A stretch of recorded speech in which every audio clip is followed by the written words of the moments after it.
Hey everyone, Steven here, and welcome to my little library of horrors. Well, I hope everybody had a really nice Thanksgiving. I sure did. I had a nice time with my family and my kids and my wife. We all just hung out. I deep fried my turkey. Yeah, we ate and just kind of hung out. It was a really nice time. But yeah, so today's video is going to be a book review, obviously, if you've read the title. But this book is Whalefall by Daniel Kraus. Um, yeah, So I saw this posted a lot in my horror book groups. A lot of people really raved about it and liked it. I love the concept of it, and yeah, it's strange. It was just published actually in August of this year by, funnily enough, MTV Entertainment Books, which I had no idea MTV had a publishing company. That's mind blowing to me, but just kind of shows how old I've gotten, I guess. But yeah, I usually tend to stick to more traditional reading in general, to be honest. But the concept of this just sounded too good to pass up. But anyway, Whalefall is the story of 17-year-old Jay Gardner, who has essentially given up on life, um, but finds one way to redeem himself by finding the remains of his father, Mick Gardner, who was a legendary diver in the Monastery Beach area where the book takes place. Um, so Jay sets out to go find his father's remains out in the ocean. And while he's diving, he ends up getting swallowed by a sperm whale. And it's essentially his fight for survival. He has only about an hour left of oxygen, and he has to try to escape the whale. Um, so yeah, not the first time someone's been swallowed by a whale in book form. Obviously, there's Pinocchio, and um, there was the religious tale I can't remember the name of. I don't want to offend any by screwing it up. So, excuse me. But overall, I really, really love this book. Like, I was really genuinely surprised at how good this was. Um, the it the pacing is great. Like, it's really fast paced. There's a lot going on. Character development is fantastic. I really love um, Jay as a character. He's very my goodness, excuse me, very pessimistic. But as the story goes on, he becomes more. It's sort of a struggle between him being hopeful and defeated. At the same time. Um, yeah, I really really enjoyed it. I think it's really well written. Um, there's a lot of high points. It's a very much a roller coaster ride because you would think, how do you make a story interesting about somebody just being trapped inside of a whale's stomach? I mean, the concept in itself is, obviously very interesting, but it feels like there's almost not much you can do within such a small confinement. But the way Kraus does it is really really mind blowing. Honestly, like he adds so much detail to the story, um, and the way his sentences flow together is so good. Like it builds and builds and builds on the suspense of, he gives you a little crumb of what's going here, a little crumb of what's going here, and every sentence just makes you, like, there were times I literally had anxiety during the book. Like, the feeling of claustrophobia in this is bar none, bar none. Like, I think the only other time I felt super claustrophobic was reading The Deep by Nick Cutter. Um, yeah, but this did that same feeling. Like I had to like put it down and take a breath and just move my hands and my fingers and be like, okay, I'm not in this whale's stomach. Like I can move, I can breathe. But I think that's just a really, really big sign of Kraus's talent. I've never heard of him before. He's apparently written a lot, but I've never heard of him before, any of his work. So I'm really happy to have given him a chance.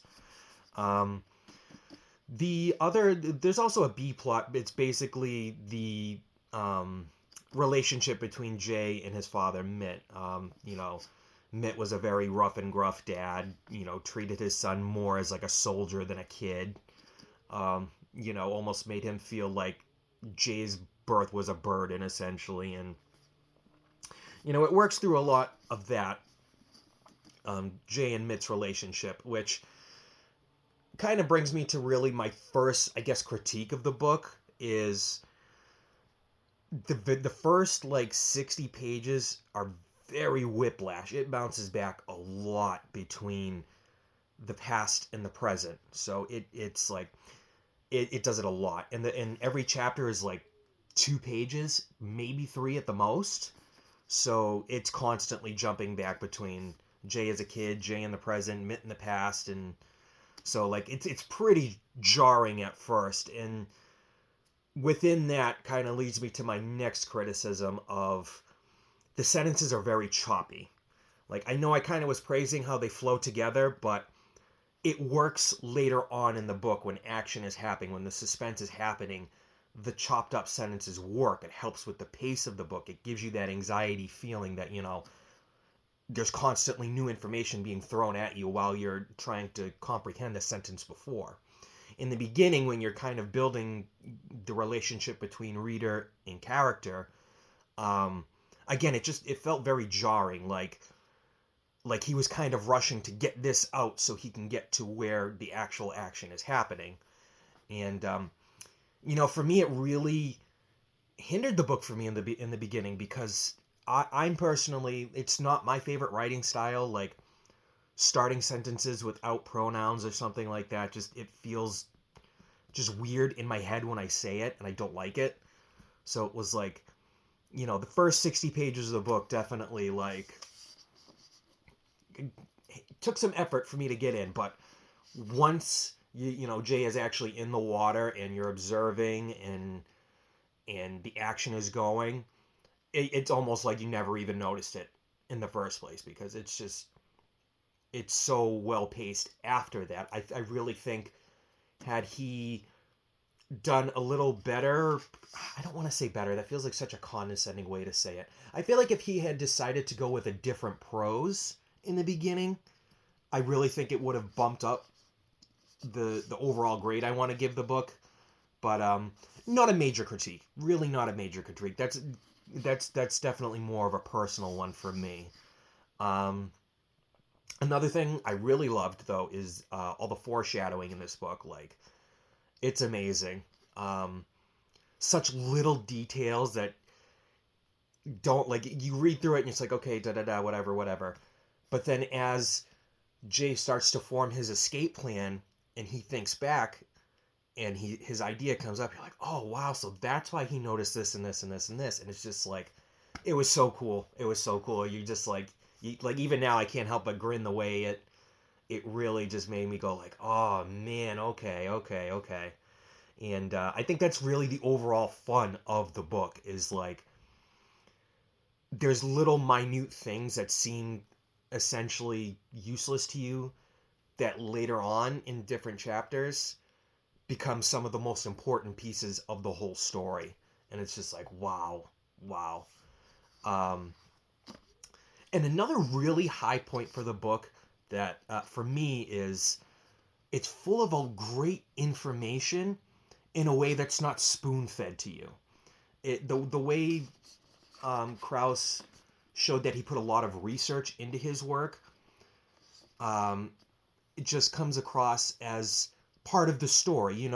Some authors, like Dan Simmons, for instance, sometimes he can really, really bog you down with details of the research he did on a certain subject for the story. And I can appreciate that. I love, the more accurate you can make a story, the better. I love getting real information about topics I never knew anything about.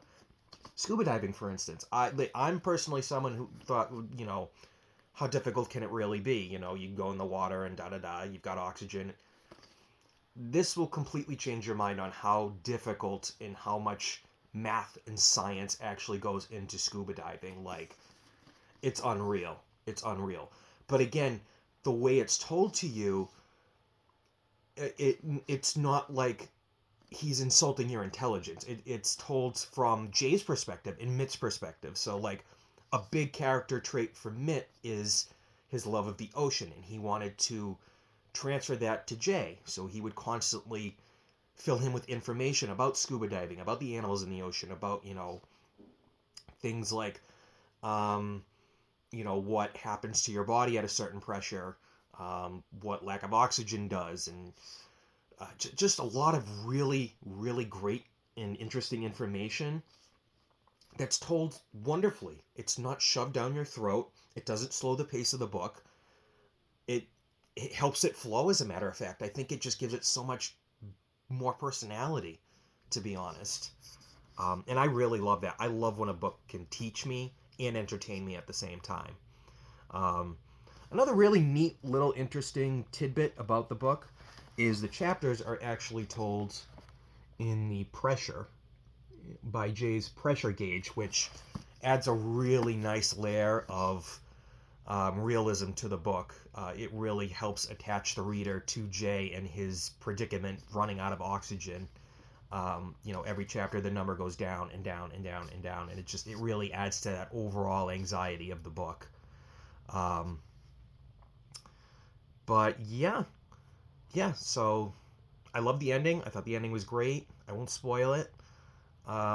Which is neither Jay lives nor dies. I personally love both endings when the main character dies in a book or lives in a book. So no spoilers there. Yeah, I really think the book did a wonderful job of telling a tale of deep sea terror and the difficult relationships sons have with their fathers.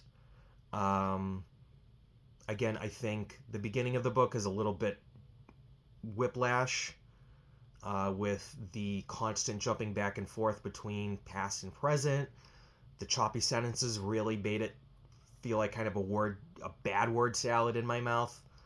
But again, once you get past that, when you get to page 60, things really vamp up, and it honestly has become one of my favorite reads this year. I'm gonna give it a solid 4 out of 5 stars. I highly, highly, highly, highly recommend checking out Whalefall. Again, it's a fairly new release, just came out in August. You should be able to get it fairly easily on Amazon, anywhere else for a decent price. So, yeah, if you're looking for something to, read, I guess, definitely check out Whalefall. I had a really good time with it. But that's going to be it for me today, guys. I really appreciate you checking out the video. Let me know if you've read it and what you thought about it. And I'll check you guys out in the next video. Thanks. Bye.